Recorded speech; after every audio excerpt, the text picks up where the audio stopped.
young distinguished professor. He is the editor and author of more than 20 books, also on Heidegger, I believe. Thank you very much, Lewis. I'm not known as a Nietzsche scholar, so it's a great honour to be asked to speak at a meeting of the Nietzsche Circle. What I want to do is to talk about Nietzsche's significance, his relevance for philosophy today. So I'm going to be talking more broadly than about questions just of dignity or of media. Although I would say that it seems to me that both of those questions cannot be addressed adequately other than in terms of some of the ideas that I'm going to talk about this afternoon. What I want to address is the question about what the significance of Nietzsche is now, in this moment of the world's appearing. And I want to suggest, unlike some analytic philosophers, that Nietzsche's significance does not lie in some detailed analysis of philosophical doctrine. But also, unlike Heidegger, I want to suggest that Nietzsche's significance does not lie merely in what he tells us about the past, about philosophy's first beginning. Indeed, in a way that's counterposed to Heidegger, I want to suggest that indeed Nietzsche's significance lies in what he tells us about the other beginning that Heidegger himself referred to, and which I think we can find in Nietzsche just as much as we can find it in Heidegger himself. Eugen Fink suggests that what's most important in Nietzsche doesn't lie in his great war against Western metaphysics, Christianity, and traditional morality, says Fink, but rather in a certain conception of the world.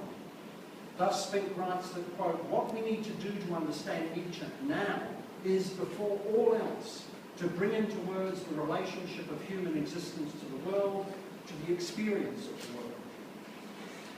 I want to suggest that Nietzsche's significance is as the philosopher, the thinker, who refuses the existing paradigms in favour of a radically new mode of engagement with the world, in favour, indeed, of the world itself.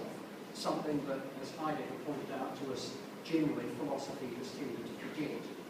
The significance of Nietzsche is in the new world he opens up, a new world that is the old world seen anew, a world born afresh, a world whose horizons open up to us like those of the new world itself, as it appeared to the European explorers of the 15th and 16th centuries.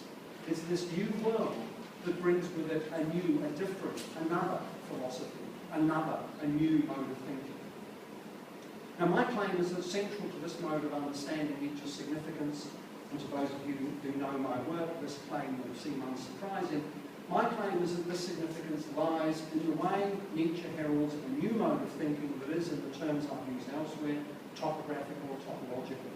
And my claim is that this is there in Nietzsche just as much as it is in Heidegger. Some indication of this, I think, is to be found in the well-known passage in Ecce Homo, in which Nietzsche talks of the significance of place and climate to his thinking. It's a passage that's often treated as simply to do with Nietzsche's own, as it were, naturalistic conception of his own self and the nature of his own writing. But it seems to me that the passage actually reflects Nietzsche's preoccupation with his own surroundings and with the intimate connection between thinking and the environment in which that thinking takes place. The very capacity for thought, it seems to me in Nietzsche, depends on the place in which one finds oneself in the place that sustains and brings that thought to fruition. Basel, Genoa, Turin, Nice, Sils Maria, Venice, even Weimar appear in Nietzsche's writings like landmarks charting out an externalized progress of the soul. These cities and the landscapes of which they are part belong to Nietzsche, as he himself recognized, no more nor less than the ideas, books and writings that were produced in them.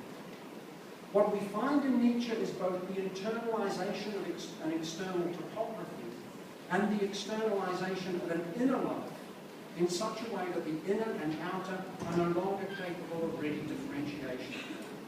It's against this background that perhaps we should read Nietzsche's comments regarding the importance of place in Ecce Homo, as well as his earlier comments in 1880 regarding his own relationship to Sils Maria as having the character of what he calls a doubling.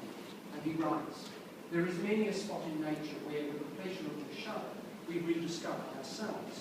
It is nature in the fairest kind of doppelganger.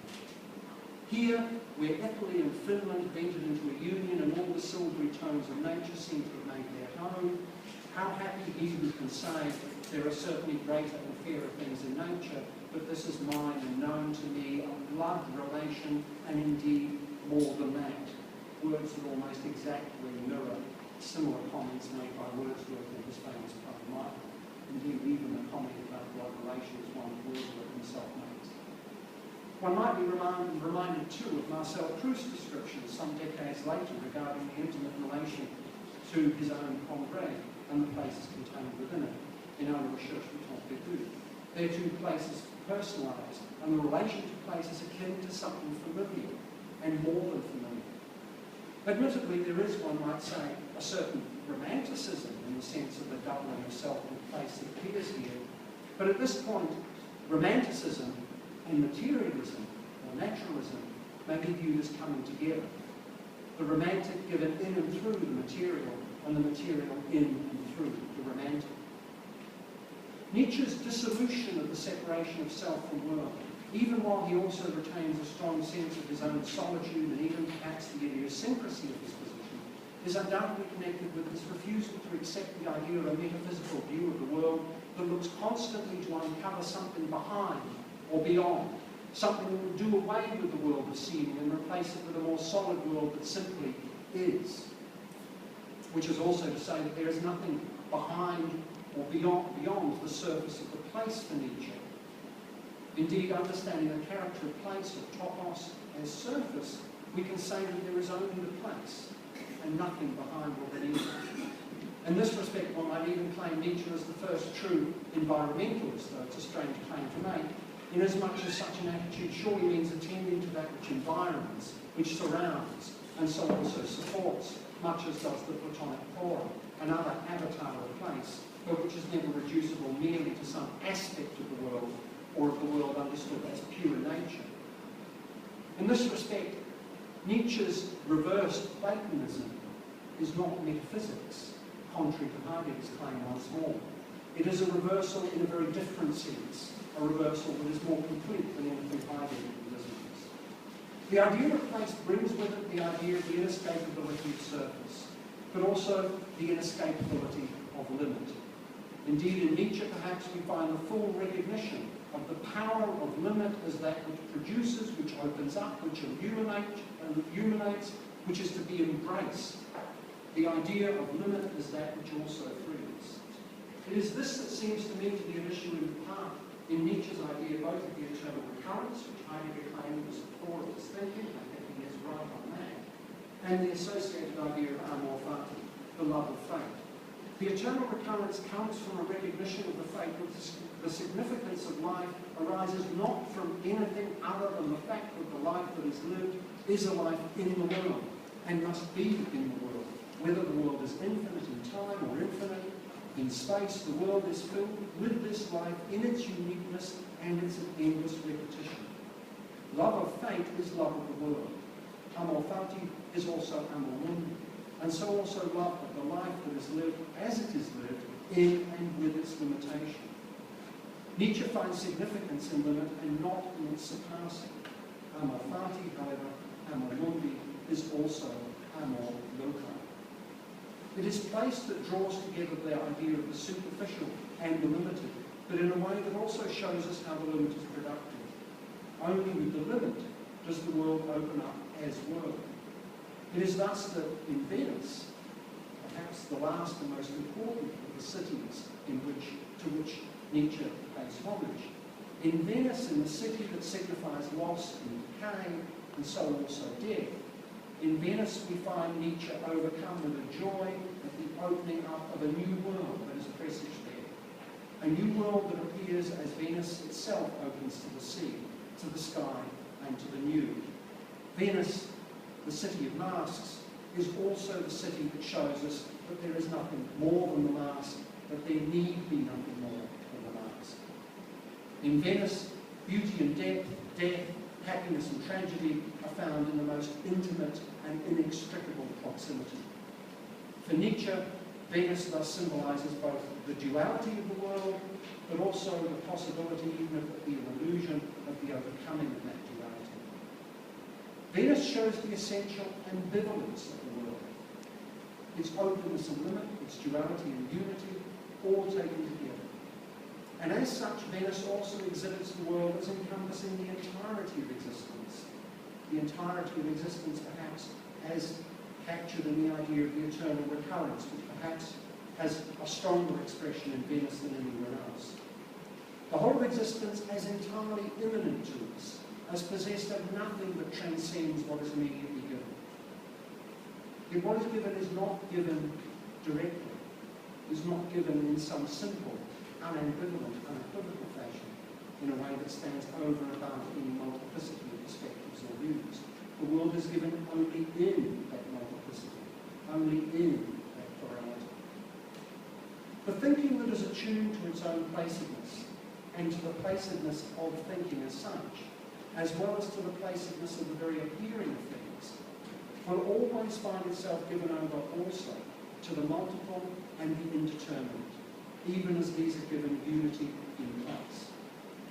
What appears in the work of Ernst Bertram as contradiction in Nietzsche, as a constant Heraclitean play of opposites, can thus be seen as the inevitable consequence of any genuine attentiveness to the placed character of thinking and being. But as such, it is no genuine contradiction.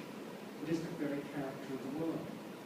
Even the apparent opposition of individual and community can be seen in this light as a dynamic interaction, an agonistic play in which each element is itself determined in relation to the other, but a tension that can never therefore be entirely resolved without loss of the elements themselves. Perhaps the real error then is to abstract the placed interaction that is at issue here and to treat it in purely propositional terms. There are no contradictions in the world, only no representations of it. The supposed opposition that appears to arise is in this respect what appears only when we insist on reading Nietzsche's text apart from the dynamic interplay of his thought, apart from the places to which it belongs, as static, as fixed, as dead.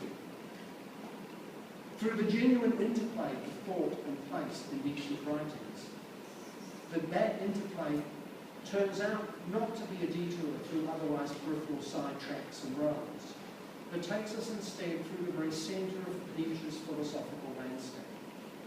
Within that landscape, ideas like the eternal recurrence and the death of God take on a different character, as elements that allow that landscape to emerge and its character be delineated, as devices that allow that landscape to emerge and that allow that world to appear in all its plurality and ambiguity, that allow the world now to appear no longer contained within the all too human, but brought to appearance through the self-overcoming of the human in favour of the world itself. The investigation of what I would call the topographic in Nietzsche then depends not on the separation of experience from philosophical significance, but rather on understanding the way philosophical experience is also given in and through the experience, and especially in and through the experience of particular places, but through the experience of place, whether it be Sils Maria, the rock by Silvaplana, Basel, Genoa, Turin, or Venice. The landscape that appears here, this Nietzschean landscape, this Nietzschean topography, may appear to be a thoroughly idiosyncratic and individual one, a landscape that belongs perhaps to Nietzsche's inner life, except that the very distinction between inner and outer is itself brought into question. In the same way, the topographic elements in Nietzsche's thought have to be understood as not merely elements in his late or his early thinking, but as key elements in understanding the entirety of Nietzsche's thought. In his essay on Venice, Ernst Bertram, who in many ways, together with Georg Simmel, stands as something of a precursor to the ideas I want to sketch out here, Bertram comments on how for Nietzsche, Venice is both a place of solitude and of intimacy, a place of exceptionality as well as an enchanting communion. Venice is, he writes, a city whose solitude is magically deeper and more irrevocable than that of any other. 100 deep solitudes, says Bertram, together form the city of Venice that is also its magic. And he goes on, Nietzsche writes during the time of daybreak,